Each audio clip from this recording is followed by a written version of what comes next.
ओम नमः शिवाय। शिव महापुराण श्री कोटि रुद्र संहिता अध्याय 4 अत्रीश्वर महिमा। सुतजी बोल्या कि हे ऋषिओ, आ रीते तप करता करता एक वार महर्षि અત્રિએ તપ સમાધિમાંથી જાગીને પત્નીને કહ્યું કે હે પ્રિયા, મને તો ઘણી જ તરસ લાગી છે, ક્યાંકથી જળ લાવો। આટલું સાંભળતા જ પતિભક્ત અનસૂયા કમંડળ લઈને જળ શોધવા લાગ્યા।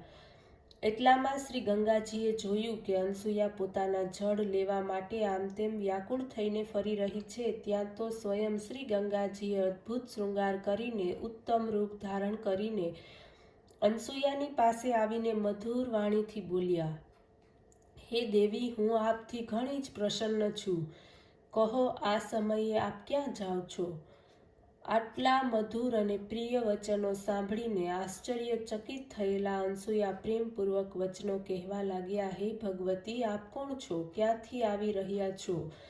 ત્યારે શ્રી ગંગાજી બોલ્યા, હે પતિપરાયણા, હું ગંગા છું, કેવળ આપના દર્શન કરવાને માટે આવી છું। તમારા પતિવ્રત ધર્મ, શિવ પૂજન વગેરે વ્રતથી સંતુષ્ટ થઈ હું આપની પાસે જ રહી છું। હું તમારા હિતની કામના કરવાની ઈચ્છા રાખું છું। આપ તેથી મારી પાસે વરદાન માગો। ગંગાજીના આવા વચનો સાંભળીને હાથ જોડીને અનસૂયાએ પ્રણામ કરીને નમ્રતાપૂર્વક કહ્યું, હે દેવી, હે માતેશ્વરી, જો આપ પ્રસન્ન છો તો સર્વપ્રથમ મારા આ કમંડળને જળ જલ્દીથી ભરી દો। આ સાંભળીને ગંગાજીએ કહ્યું, હે કલ્યાણી, આપ પૃથ્વીમાં એક ખાડો કરો। ત્યારે અનસૂયાએ એ પ્રમાણે કર્યું। ગંગા તે ખાડામાં સમાયા। અનસૂયા વિસ્મય પામ્યા અને તેમણે કમંડળમાં તેમાંથી જળ ભરી લીધું। પછી કહેવા લાગ્યા, પતિ પાવનની ગંગા, જો સાચે જ તમે મારા પર પ્રસન્ન છો તો મારા કહેવા પ્રમાણે આપ આ ખાડામાં જ્યાં સુધી મારા પતિદેવ આપના દર્શન ન કરી લે ત્યાં સુધી અહીં જ આપ બિરાજો। એટલામાં અનસૂયા શીતળ જળ લઈને પતિ દેવની પાસે પહોંચ્યા। એમણે જળનું કમંડળ આપ્યું। ઋષિને તૃષા તો લાગી જ હતી। એમણે એ જળ દ્વારા આચમન કરીને પ્રેમપૂર્વક જળપાન કર્યું। પછી કહેવા લાગ્યા, આ જળ તો બહુ જ મધુર તેમજ શીતળ છે। એનો સ્વાદ તો પહેલાના જળ કરતાં તદ્દન નિરાળો છે। આમ કહીને અત્રિ આમ તેમ જોવા લાગ્યા। એમને વર્ષા ન હોવાને લીધે બધા જ વૃક્ષો ફૂલ ફળો હીન દેખાવા લાગ્યા। આ જોઈને તેમના આશ્ચર્યની સીમા ન રહી। પછી પત્નીને કહેવા લાગ્યા, હે પ્રિયે, શું હજુ સુધી વર્ષા નથી થઈ? આ સાંભળીને અનસૂયાએ કહ્યું, હે પતિદેવ, આપના શિવ આરાધનથી, સદાશિવના પ્રતાપથી તેમજ અમારી તપસ્યાથી પ્રસન્ન થઈને ગંગાજી અહીં પધાર્યા છે અને આ આશ્રમની નજીકમાં બિરાજ્યા છે। આ પરમ સ્વાદિષ્ટ શીતળ અને મધુર જળ એમનું જ છે। સુત પુરાણીજી બોલ્યા, હે ઋષિઓ, આવું કહીને અનસૂયા પોતાના પતિને સાથે લઈને ગંગાની સમીપ પહોંચ્યા અને ઈશારો કરીને એ ગર્તમાં ગંગાજીના દર્શન તે કરવા લાગ્યા।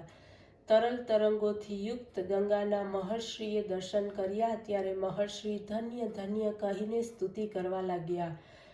પછી બંને પતિ પત્નીએ મળીને ગંગા સ્નાન કર્યું। પછી દૈનિક સંધ્યા વંદન વગેરે નિત્ય કર્મ પણ કર્યા। એ જ સમયે ગંગાજીની ઈચ્છા પૂર્ણ થઈ। ત્યારે અત્યંત પ્રસન્ન થઈને પોતાના સ્થાને જવાની ગંગાએ બંનેની પાસે આજ્ઞા માંગી। એટલું સાંભળતા જ અનસૂયાએ નમ્રતાપૂર્વક કહ્યું, હે પતિ તપાવની ગંગા, જો સાચે જ મારા ઉપર પ્રસન્ન હો તો મારી ઈચ્છાને પૂર્ણ કરી આ તપોવનમાં જ બિરાજો। અત્રિ બોલ્યા, મારી પણ આ જ પ્રાર્થના છે। ત્યારે ગંગા અનસૂયાને કહેવા લાગ્યા, જો આપ મને તમારા આશ્રમની નજીકમાં રાખવા માંગો છો તો મારી આટલી વાત પૂર્ણ કરો।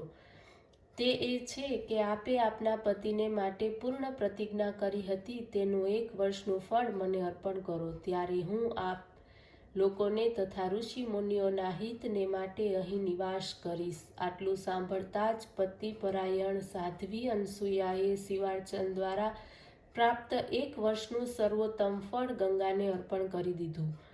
આ પછી ભગવાન શિવજી પણ શ્રી અનસૂયાના એવા ધર્મના પ્રતાપથી પ્રસન્ન થઈને પાર્થિવ લિંગમાંથી સાક્ષાત પ્રગટ થયા। અત્યંત પ્રસન્ન થઈને અનસૂયાને તે કહેવા લાગ્યા, હે કલ્યાણી, હું તમારી ભક્તિથી અત્યંત પ્રસન્ન થયો છું, વરદાન માગો. પતિ પત્ની બંનેએ ભગવાન શિવજીના દર્શન કર્યા. વિધિપૂર્વક પૂજા કરીને સ્તુતિ કરતા નમ્રતાપૂર્વક બોલ્યા, હે સ્વામી, જો આપ પ્રસન્નતાપૂર્વક વરદાન આપવાની ઈચ્છા રાખો છો તો આપની પરમ કૃપા આપ જગદંબા પાર્વતીની સાથે આ તપોવનમાં બિરાજો. વર્ષા દ્વારા જળ વગેરે અહીં ઉત્પન્ન થાય, ચરાચર જીવોનું કલ્યાણ થાય, આ સર્વ આપની કૃપા દ્વારા થાય. આ સાંભળીને ભગવાન શંકરે તથાસ્તુ કહ્યું. પછી અત્રીશ્વર રૂપે એ તપોવનમાં ભગવાન શંકર બિરાજમાન થયા અને ગંગાજી પણ મંદાકિનીના નામે પ્રસિદ્ધ થયા. એ કુંડમાં સદાને માટે નિવાસ કરવા લાગ્યા. હે ઋષિઓ, આ કુંડ કેવળ એક હાથ રૂપ હતો. ગંગાજીએ કુંડમાં પોતાની માયાને પ્રકાશિત કરી અત્યારે પણ ધારા રૂપે ત્યાં પ્રભાવિત જન્મેલા છે. પછી સુકાળો થયો, વન છોડીને ગયેલા ઋષિઓ પાછા ફર્યા. ઋષિ અત્રિનો આશ્રમ હર્યો ભર્યો થયો. સૂત પુરાણીજી બોલ્યા, હે ઋષિગણ, આ મેં આપને મહર્ષિ અત્રિ તથા પતિવ્રતા અનસૂયાની ભક્તિની કથા સંભળાવી છે. એને પ્રેમપૂર્વક સાંભળનાર અને સંભળાવનાર મનુષ્યના સર્વ પાપો નાશ પામે છે. એમને ભગવાન શિવજીની અવિચલ ભક્તિ પ્રાપ્ત થાય છે. ઓમ નમઃ શિવાય.